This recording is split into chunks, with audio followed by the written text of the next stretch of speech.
Second Chronicles, chapter 1. And Shlomo, son of David, strengthened himself over his reign, and Yahweh his Elohim was with him, and made him exceedingly great. And Shlomo spoke to all Israel, to the commanders of thousands, of the hundreds, and to the judges, and to every leader in all Israel, the heads of the fathers' houses. And Shlomo and all the assembly with him went to the high place that was at Gibeon, for Elohim's tent of appointment was there, which Moshe, the servant of Yahweh, had made in the wilderness. However, David had brought up the ark of Elohim from Kiriath Yearim to the place David had prepared for it, for he had pitched a tent for it in Jerusalem.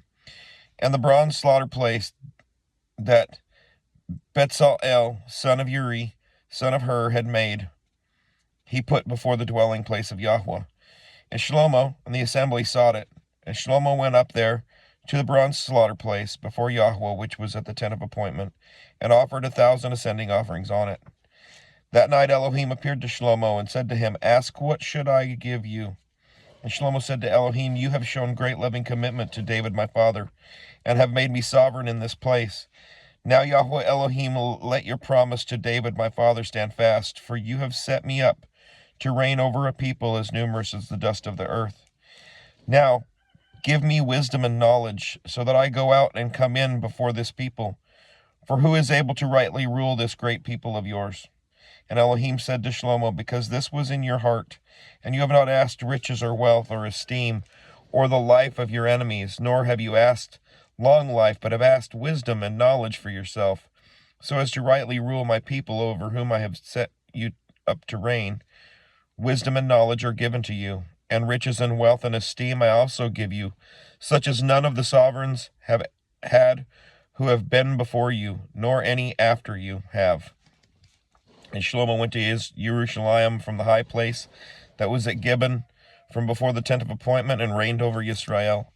And Shlomo gathered chariots and horsemen, and he had 1,400 chariots and 12,000 horsemen, whom he stationed in the chariot cities, and with the sovereign in Jerusalem. And the sovereign made silver and gold to be as stones in Jerusalem, and he made cedars to be as plenty as the sycamores which are in the low country. And Shlomo had horses imported from Mitzrayim and from Cu. The sovereign's merchants bought them in Cu at a price.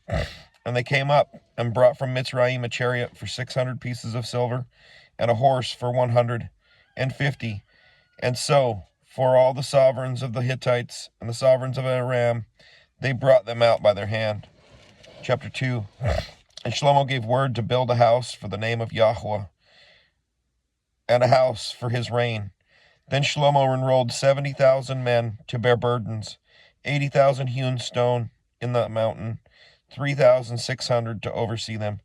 And Shlomo sent to Huram, sovereign of Sor, saying, "As you did for my father David, and sent him cedars to build himself a house to dwell in, see, I am building a house for the name of Yahweh my Elohim, to set it apart to him, to burn before him sweet incense, and for the continual showbread, and for the ascending offerings morning and evening on the Sabbaths, and on the new moons, and on the appointed times of Yahweh our Elohim.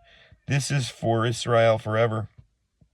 And the house which I build is great, for our Elohim is greater than almighty ones.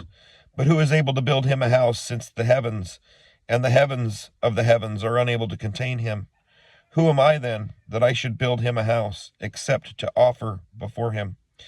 And now send me at once a man who knows to work in gold, and in silver, and in bronze, and in iron, and in purple, and crimson, and blue, and knowing to engrave with the skilled men who are with me in Yehuda and Jerusalem, whom David my father has prepared. And send me cedar, cypress, and algum logs from Lebanon, for I know that your servants know to cut timber in Lebanon. And see, my servants are with your servants, even to prepare plenty of timber for me, for the house that I am building is great and marvelous. And see, I have given servants to you, the hewers who cut timber, 20,000 cores of ground wheat, and 20,000 cores of barley, and 20,000 baths of wine, and 20,000 baths of oil. Then Hiram, the sovereign of Sor, answered in writing, which he sent to Shlomo, because Yahweh loves his people, he has made you sovereign over them. And Hiram said, Blessed be Yahweh Elohim of Yisrael, who made the heavens and earth, for he has given sovereign David a wise son, knowing wisdom and understanding, to build a house for Yahweh and a house for his reign. And now I have sent a skilled man, having understanding.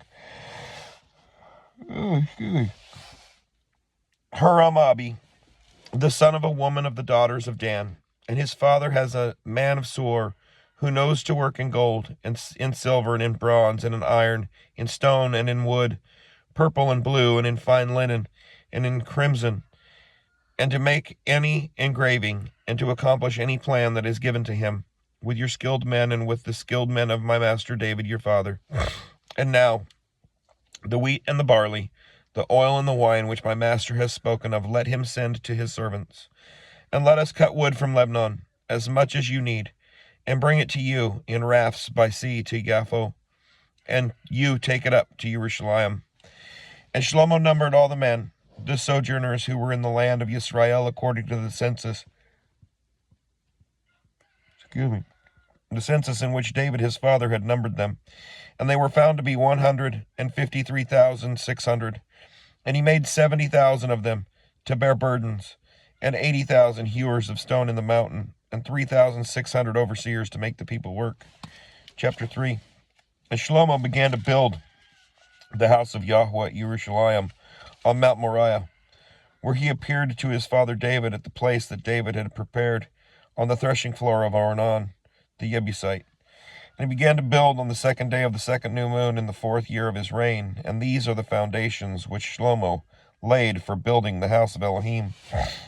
The length by cubits according to the former measure were 60 cubits, and the width 20 cubits. And the porch was in front of... And the porch that was in front was 20 cubits long according to the breadth of the house, and the height was 120. And he overlaid the inside with clean gold. And the great house he paneled with cypress, which he overlaid with fine gold. And he carved palm trees and chainwork. And he covered the house with precious stones for comeliness. And the gold was gold from Parvayim. And he overlaid the house, the beams, the doorposts, and its walls and its doors with gold, and carved cherubim on the walls. And he made the house of the most set apart. Its length was according to the width of the house, 20 cubits, and its width 20 cubits. And he overlaid it with fine gold, 600 talents. And the weight of the nails was 50 shekels of gold, and he overlaid the upper rooms with gold. In the most set apart house he made 2 cherubim of sculptured work, and overlaid them with gold. And the wings of the cherubim, their total length was 20 cubits. One wing was 5 cubits, touched the wall of the room, and the other wing was 5 cubits, touching the wing of the other cherub. And the wing of the other cherub was 5 cubits, touching the wall of the room, and the other wing was also 5 cubits, touching the wing of the other cherub. And the wings of the cherubim spread out 20 cubits, and they stood on their feet, and they faced inward. And he made the veil of blue and purple and crimson and fine linen, and worked cherubim on it. And on the front of the house he made 2 columns.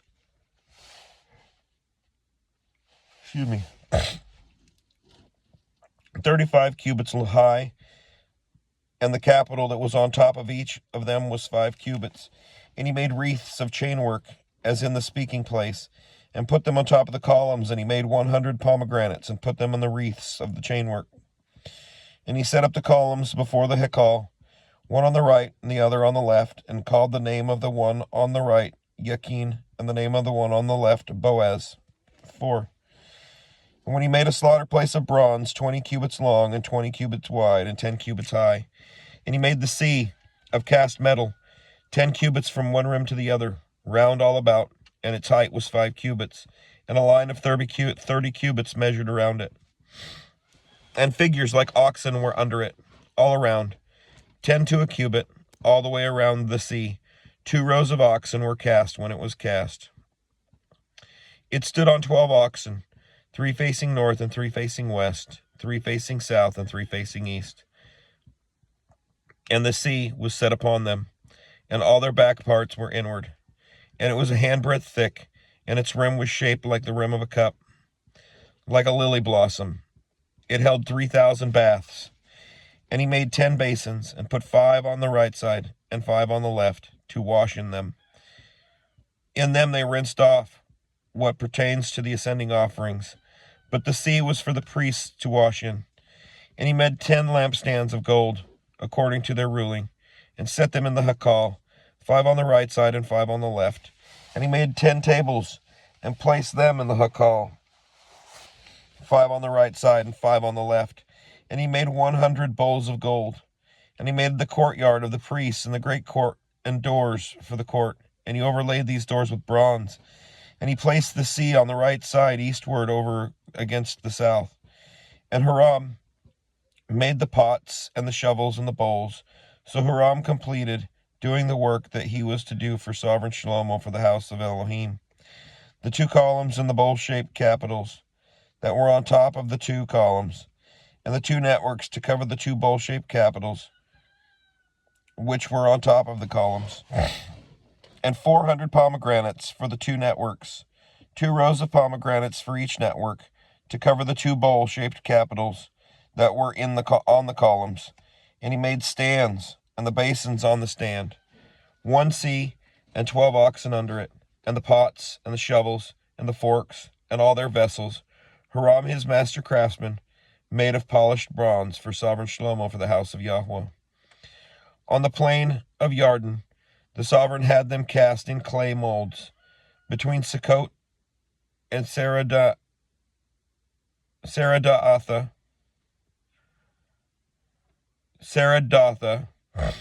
and Shlomo made so large a number of all these vessels that the weight of the bronze was not searched out. And Shlomo had all the furnishings made for the house of Elohim, and the slaughter place of gold, and the tables which was the showbread, and the lampstands with their lamps of refined gold, to burn according to the right ruling in front of the speaking place. And the blossoms, the lamps, and the snuffers of gold, of perfect gold, and the snuffers, and the bowls, and the ladles, and the fire holders of refined gold, and the entrance to the house, its inner doors to the most set-apart place, and the doors of the Hekal of the house were of gold. Chapter 5. And all the work that Shlomo had done for the house of Yahweh was completed, and Shlomo brought in the set-apart items of his father David, the silver and the gold and all the utensils, and he put them in the treasuries of the house of Elohim. And Shlomo assembled the elders of Yisrael and all the heads of the tribes, the chief fathers of the children of Yisrael in Jerusalem, to bring up the ark of the covenant of Yahweh from the city of David, which is Sion.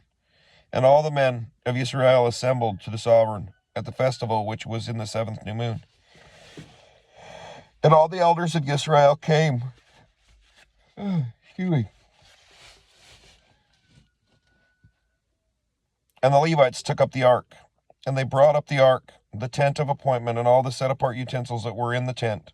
The Levite priests brought them up. And sovereign Shlomo and all the congregation of Israel who were assembled to him before the ark were slaughtering so many sheep and cattle that could not be counted or numbered.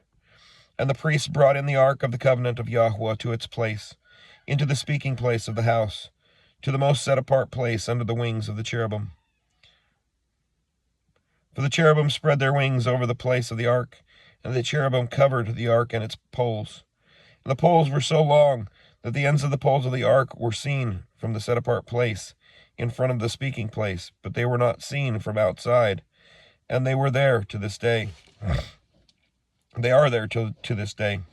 There was not in the ark but the 2 tablets which Moshe put there at Horeb, when Yahweh made a covenant with the children of Israel when they came out of Mitzrayim. And it came to be, when the priests came out of the most set-apart place, for all the priests who were present had set themselves apart, there was none to watch by division. And the Levite singers, and all of Asaph and Haman, all those of Asaph and Haman and Yeduthan, with their sons and their brothers, stood at the east end of the slaughter place, dressed in white linen, having cymbals and harps and lyres, and with them 120 priests, sounding with trumpets. Then it came to be, as the trumpeters and singers were as one, to make one sound to be heard in praising and thanking Yahweh. And And when they lifted up their voice with the trumpets and the cymbals, and with instruments of song, and giving praise to Yahweh, for he is good, for his loving commitment is everlasting, that the house of Yahweh was filled with a cloud, and the priests were unable to stand and perform the service because of the cloud, for the esteem of Yahweh filled the house of Elohim. Shalom.